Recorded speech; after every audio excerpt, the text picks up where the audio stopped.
commence par CES. Il y a eu deux grandes annonces. Le premier fondamental, c'est la nouvelle architecture Tegra. C'est du Tegra 3 avec 4 corps. Aujourd'hui, on a toujours une technologie à 4 corps avec Tegra 4. Il y a une stratégie fondamentale qui est derrière ce lancement. C'était implémenter un processeur graphique pour les mobiles qui soit vraiment haut de gamme. Dans la tradition NVIDIA, toujours d'introduire des choses hautement technologiques dans le haut de gamme. Mais il nous manquait un ingrédient fondamental, et c'était les modems. Dans ce marché, c'est très très important. NVIDIA, il y a quelques années, il a racheté une boîte qui s'appelle Icera, qui était spécialiste dans les modems. Et avec l'annonce de Tegra 4, la deuxième grosse annonce qui a été faite à CES, c'était la i500, le modem qui va avec le processeur Tegra 4 dans les marchés, on va dire ce qu'on appelle les super phones chez NVIDIA. La deuxième grande nouvelle de ce salon, c'était la première fois on a fait l'unveiling de notre Project Shield. Un gaming device, on ne l'appelle pas console car c'est un modèle business complètement différent qui est annoncé par notre CEO Jensen. Il y a quelques jours, on a annoncé le nouveau processeur Tegra 4i qui, dans notre stratégie, c'est une composante très importante. Pourquoi? Car ça va nous ouvrir un marché beaucoup plus grand, un marché mainstream des téléphones qui coûtent entre 100 et 300 dollars.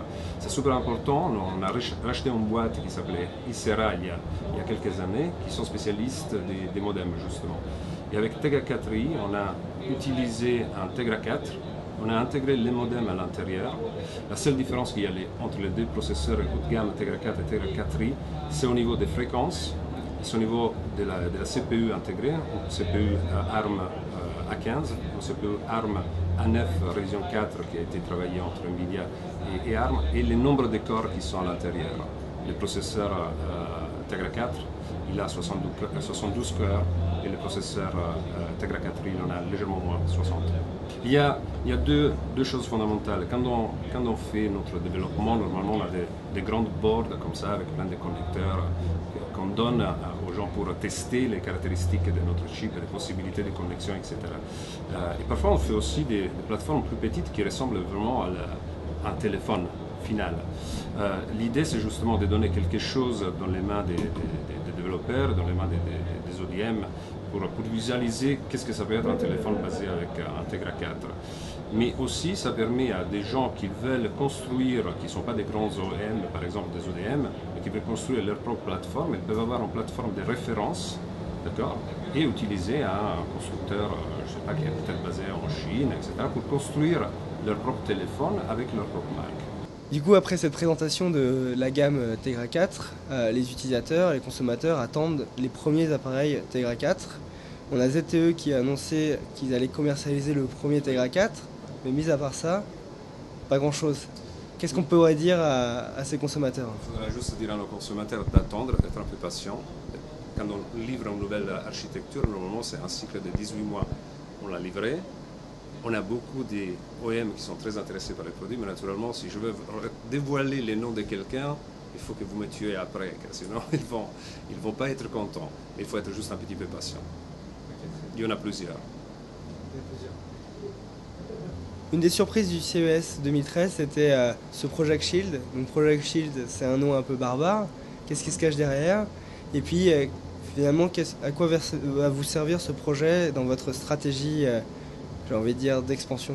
Il y a, sur le mode technologique, nous avons beaucoup d'idées, et parfois ces idées, ils se finalisent avec un projet. Project Shield, c'est exactement ça. C'est l'aboutissement d'une idée qui est venue à différents ingénieurs d'NVIDIA, de trouver une solution à un petit problème. Il y a beaucoup de tablettes dans le monde, il y a beaucoup de gens qui jouent, qui aiment bien jouer, mais c'est un peu difficile de jouer sur une tablette, de toucher l'écran, etc. On avait vraiment envie de donner une vraie manette comme ça, avec un vrai système d'exploitation prêt pour les jeux. Et on a créé Project Shield, qui c'est un système avec un écran 5 pouces, 720p et 300 dpi, qui est équipé par le processeur Tegra 4, ce qu'on a introduit au CES. On peut jouer à tous les jeux qui sont dans le marché Android, il est Android. Et l'autre chose intéressante, c'est en appuyant sur une touche, on peut accéder à tous les jeux qui sont soit sur notre Tegra Zone, qui sont optimisés pour Tegra, soit on peut accéder aux jeux qui sont installés sur notre PC, qui doit être équipé de technologies NVIDIA GeForce GTX, de l'architecture Kepler pour une raison spécifique qu'il a un encodage qui est fait en temps réel pour être streamé. Et on peut streamer les jeux PC sur votre plateforme Shield, ce qui est vraiment cool. On peut commencer à jouer, je ne sais pas, Call of Duty, Assassin's Creed, ou votre jeu préféré. Arrêtez les jeux sur les PC, allez dans votre salon, prendre Shield, appuyez sur un bouton et continuez le jeu là où vous étiez. C'est une idée très intéressante, on est très excités, vraiment tout le monde l'attend avec impatience. Ça, c'est un des premiers exemplaires que j'ai entre mes mains, qu'on avait montré justement au CES. Ce n'est pas la version finale, ça va être beaucoup plus abouti au niveau finition.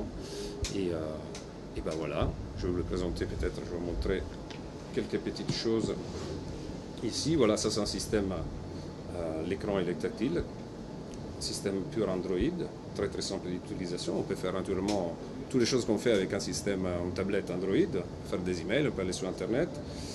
Et on a voulu faire quelque chose de vraiment de très standard, pas ajouter des interfaces compliquées, mais on a ajouté juste les boutons NVIDIA ici, en appuyant, on arrive sur une interface super simple qui est dédiée au jeu, où on peut passer d'un jeu à l'autre. Voilà, je l'ai installé sur votre machine, le Shield. Ou sinon, on peut aussi passer sur les jeux qui sont sur les Tegra Zone. Vous savez, Tegra Zone, c'est un agrégateur qui va vous montrer tous les jeux qui sont optimisés pour Tegra et on peut acheter sur le Google Store. Et la chose intéressante dont on a parlé tout à l'heure, c'était la possibilité de faire un pairing, c'est-à-dire de se connecter à votre ordinateur pour pouvoir jouer les jeux. Et la même chose, une fois que vous êtes sur cette interface ici, sur cette table, vous allez voir votre PC. Vous cliquez sur votre PC, vous allez voir la même interface comme ça. Il va vous montrer tous les jeux qui sont installés sur votre PC. Vous cliquez et sur votre ordinateur, le jeu va démarrer et va être streamé directement sur la machine. Ce qui est vraiment intéressant. C'est-à-dire c'est une plateforme très très ouverte qui permet d'utiliser quasiment tous les jeux qui sont disponibles sur le marché, soit PC, soit Android.